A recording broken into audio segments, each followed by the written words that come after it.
আসসালামু আলাইকুম। সংবাদে আপনাদের সবাইকে স্বাগত জানাচ্ছি। আমি ফিরোজ তোহা। শুরুতেই আরবে কেবলস সংবাদ শিরোনাম। পুরোদমে ইরান, ইসরায়েল এবং নিরীহ ফিলিস্তিনিদের মাঝে ভয়াবহ যুদ্ধ চলছে। আর এই মুহূর্তে আমাদের হাতে এসেছে যুদ্ধের সর্বশেষ গুরুত্বপূর্ণ তাজা আপডেট সংবাদ। প্রথমেই জানাবো ফিলিস্তিনি যোদ্ধাদের নতুন কৌশলে হতবাক পশ্চিমা বিশ্ব। সাম্প্রতিক গাজায় ইসরায়েলি সেনাবাহিনীর উপর ফিলিস্তিনি প্রতিরোধ যোদ্ধাদের নতুন ধরনের সামরিক কৌশল এবং ধারাবাহিক আক্রমণ নিয়ে বিস্ময় প্রকাশ করেছে আরব বিশ্লেষক ও রাই আল ইয়াওম পত্রিকার প্রধান সম্পাদক আব্দুল বারি আতওয়ান। আজ প্রকাশিত এক নিবন্ধে তিনি লিখেছেন, ইহুদিবাদী ইসরায়েল বর্তমানে এক অভূতপূর্ব সংকটে রয়েছে, যার মূল কারণ হচ্ছে গাজার মাটি থেকে দখলদার সেনাবাহিনীর উপর প্রতিরোধ যোদ্ধাদের ক্রমাগত এবং ভয়াবহ আক্রমণ। এরপর জানাবো 12 দেশের নাগরিকদের উপর যুক্তরাষ্ট্রের ভ্রমণ নিষেধাজ্ঞা কার্যকর। সন্ত্রাসী প্রবেশ ঠেকাতে 12 সদস্যের নাগরিকদের যুক্তরাষ্ট্রে ভ্রমণে নিষেধাজ্ঞা কার্যকর করা হয়েছে। পাশাপাশি আরও 7টি দেশের উপর আংশিক ভ্রমণ নিষেধাজ্ঞা আরোপ করেছে মার্কিন প্রেসিডেন্ট ডোনাল্ড ট্রাম্প। এদিকে ইউক্রেনে রাশিয়ার নজিরবিহীন ড্রোন হামলায় আক্রান্ত কিয়েভ, ওডেসা। ইউক্রেন জুড়ে আজ ভয়াবহ ড্রোন ও ক্ষেপণাস্ত্র হামলা চালিয়েছে রাশিয়া। ইউক্রেনের রাজধানী কিয়েভ ও দক্ষিণাঞ্চলীয় বন্দর নগরী ওডেসা ওই হামলায় সবচেয়ে বেশি ক্ষতিগ্রস্ত হয়েছে। ইউক্রেনের প্রেসিডেন্ট ভ্লাদিমির জেলেনস্কি ওই হামলাকে কিয়েভের চালানো অন্যতম বৃহৎ হামলা বলে বর্ণনা করেছে। রাশিয়ার ড্রোন কিয়েভের 7টি জেলা ও ওডেসা একটি মাতৃসদন হাসপাতালকে সরাসরি লক্ষ্যবস্তুতে পরিণত করেছে, খবর সিএনএন-এর। এবারে জানাবো সিঙ্গাপুরের কাছে 2-1 গোলে বাংলাদেশের হার।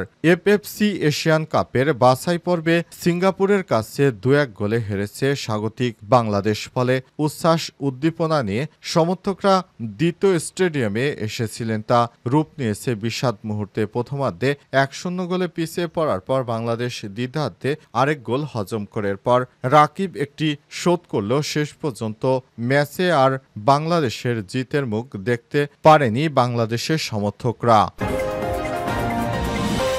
এবং সর্বশেষ জানাবো লন্ডনে পৌঁছেই ব্যস্ত সময় পার করছেন প্রধান উপদেষ্টা। লন্ডনে পৌঁছানোর পর বিভিন্ন মিটিং করে সময় কাটাচ্ছেন বাংলাদেশের অন্তর্বর্তীকালীন সরকারের প্রধান উপদেষ্টা প্রফেসর ডক্টর মোহাম্মদ ইউনূস। প্রিয় দর্শক, এতক্ষণ শুনছিলেন সংবাদ শিরোনাম, এবারে বিস্তারিত। তবে তার আগে বন্ধুরা অনুরোধ থাকবে এই সংবাদটিতে একটি লাইক দিন। এই চ্যানেলে আপনি নতুন হয়ে থাকলে আমাদের সংবাদটি দেখতে দেখতে চ্যানেলটি সাবস্ক্রাইব করে রাখুন। কমেন্ট করে বন্ধুরা আপনার মূল্যবান মতামত জানিয়ে দিন আপনি বিশ্বের কোন দেশ থেকে বা বাংলাদেশের কোন স্থান থেকে আমাদের সংবাদটি দেখছেন এবং শুনছেন। আর বন্ধুরা, গাজা যুদ্ধে আপনি যদি নিরীহ ফিলিস্তিনিদের ভালোবেসে থাকেন, কমেন্টে ইয়েস লিখে বিশ্ববাসীকে জানিয়ে দিন। সংবাদটি আপনার সোশ্যাল মিডিয়া ফেসবুকে শেয়ার করে বন্ধুদেরও দেখার সুযোগ করে দিন। এবারে বিস্তারিত। ফিলিস্তিনি যোদ্ধাদের নতুন কৌশলে হতবাক পশ্চিমা বিশ্ব। সম্প্রতি গাজায় ইসরায়েলি সেনাবাহিনীর উপর ফিলিস্তিনি প্রতিরোধ যোদ্ধাদের নতুন ধরনের সামরিক কৌশল এবং ধারাবাহিক আক্রমণ নিয়ে বিস্ময় প্রকাশ করেছে আরব বিশ্লেষক ও রাই আল ওয়াম পত্রিকার প্রধান সম্পাদক আব্দুল বারি আতওয়ান। আজ প্রকাশিত এক নিবন্ধে তিনি লিখেছেন, ইহুদিবাদী ইসরায়েল বর্তমানে এক অভূতপূর্ব সংকটে রয়েছে, যার মূল কারণ গাজার মাটি থেকে দখলদার সেনাবাহিনীর উপর প্রতিরোধ যোদ্ধাদের ক্রমাগত এবং ভয়াবহ আঘাত। আতওয়ান আরও বলেছেন, যুদ্ধ কৌশল শুধু ইসরায়েল নয়, বরং বিশ্বের সামরিক একাডেমিগুলোতেও হতবাক করেছে, বিশেষ করে পশ্চিমা বিশ্বকে। তিনি আরও বলেছেন, 600 দিন ধরে বেনজামিন নেতানিয়াহু কেবল মিথ্যা প্রচার আর বিভ্রান্তিকর আশ্রয় নিয়েছে এবং বারবার গাজায় বিজয় দাবি করে আসছে, অথচ বাস্তবতা সম্পূর্ণ বিপরীত। তার মুখভঙ্গি ও হতাশা দেখলেই বোঝা যায় পরিস্থিতি কোন দিকে যাচ্ছে।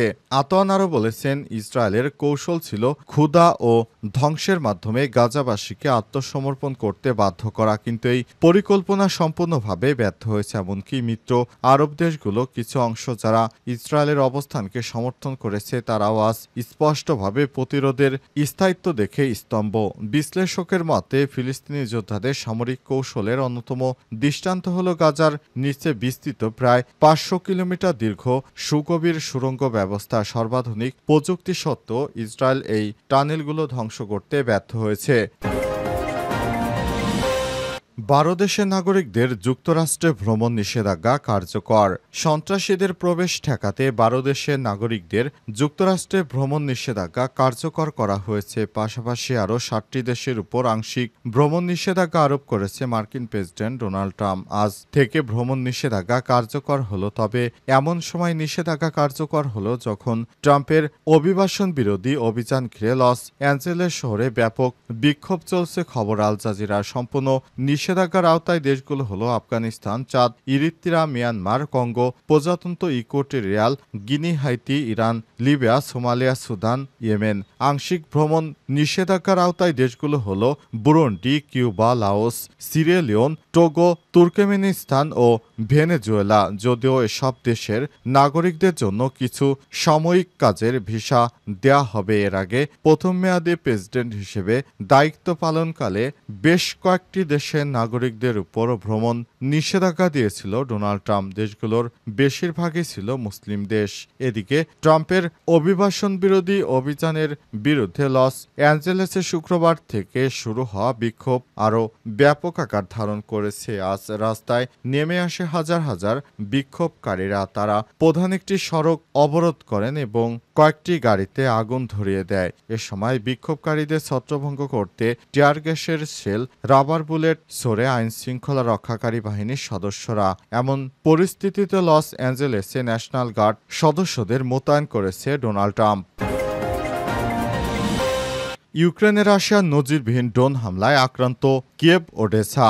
ইউক্রেন জুড়ে আজ রাতভর ভয়াবহ ড্রোন ও ক্ষেপণাস্ত্র হামলা চালিয়েছে রাশিয়া। ইউক্রেনের রাজধানী কিয়েভ ও দক্ষিণাঞ্চল বন্দরনগরী ওডেসা এই হামলার সবচেয়ে বেশি ক্ষতিগ্রস্ত হয়েছে। ইউক্রেনের প্রেসিডেন্ট ভলোদিমির জেলেনস্কি এই হামলাকে কিয়েভে চালানো অন্যতম বৃহৎ হামলা বলে বর্ণনা করেছে। রাশিয়ার ড্রোন কিয়েভের 7টি জেলা ও ওডেসায় একটি মাতৃসনদ হাসপাতালকে সরাসরি লক্ষ্যবস্তুতে পরিণত করেছে। খবর সিএনএনের। আজ মঙ্গলবার সিএনএন জানিয়েছে রাশিয়ার এক রাতে ইউক্রেনের দিকে 315টি ড্রোন নিক্ষেপ করে মধ্যরাতের পরপরই কিয়েভে সাইরেন বেজে ওঠে এবং এ সময় নাগরিকদের বাংকার, বাথরুম বা করিডোরে আশ্রয় নিতে দেখা গেছে। শহরের কেন্দ্রস্থলে টানা 3 ঘণ্টা ড্রোনের শব্দ ও প্রতিরক্ষা ব্যবস্থা গোলাগুলির আওয়াজও শোনা যায়। এতে বিপুল সংখ্যক ড্রোন হামলায় এর আগে কিয়েভে দেখা যায়নি। কিয়েভ শহরের সামরিক প্রশাসনের প্রধান তিমুর তাঙ্কেশকো জানান, হামলায় উচ্চ দালান, বাড়িঘর, গাড়ি, গুদাম